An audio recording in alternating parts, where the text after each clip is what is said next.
मित्रों, रामायण की कथा में आपने रावण और माता सीता से जुड़ी अनेक घटनाएं सुनी होंगी। आपने ये भी सुना होगा कि माता सीता जनकपुरी के राजा जनक की भूमि से प्रकट हुई थीं। लेकिन बहुत कम लोग ये रहस्यमयी कथा जानते हैं कि माता सीता का संबंध रावण से भी जुड़ा हुआ था। वीडियो में आगे बढ़ने से पहले यदि आपने अभी तक हमारे चैनल को सब्सक्राइब नहीं किया है तो अवश्य करें और नोटिफिकेशन ऑन कर लें ताकि आपको ऐसी ही अद्भुत जानकारियां मिलती रहें। कहते हैं कि रावण ने शिशु अवस्था में ही माता सीता को समुद्र में बहा दिया था।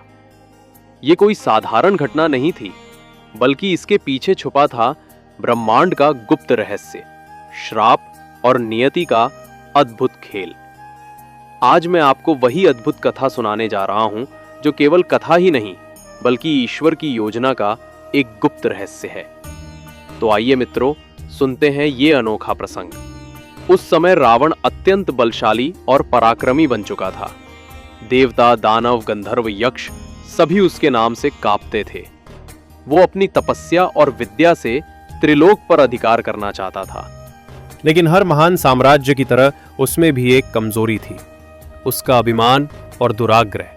कथा प्रारंभ होती है एक दिव्य स्त्री वेदवती से।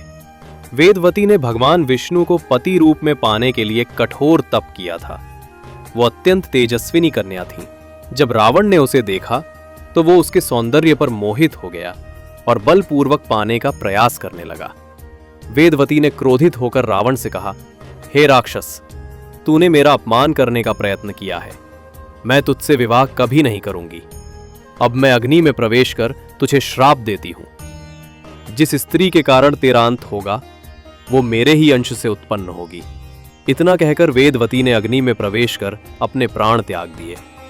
उस दिन रावण हंस पड़ा और बोला, मैं रावण हूं, कोई स्त्री मेरा अंत करेगी यह असंभव है। लेकिन तभी से ब्रह्मांड की योजना प्रारंभ हो चुकी थी। वेदवती के अग्नि प्रवेश के कुछ वर्ष बाद उसी तेजस्विनी का अंश दिव्य रूप में प्रकट हुआ। रावण की पत्नी मंदोदरी ने एक कन्या को जन्म दिया। वह कन्या अद्भुत थी। उसके मुख पर दिव्य आभा थी। जन्म लेते ही आकाश से पुष्पों की वर्षा होने लगी। महर्षियों ने संकेत दिया, ये बालिका अत्यंत पवित्र है। लेकिन जब ज्योतिषियों ने उसका भविष्य बताया तो रहस्य उजागर हुआ।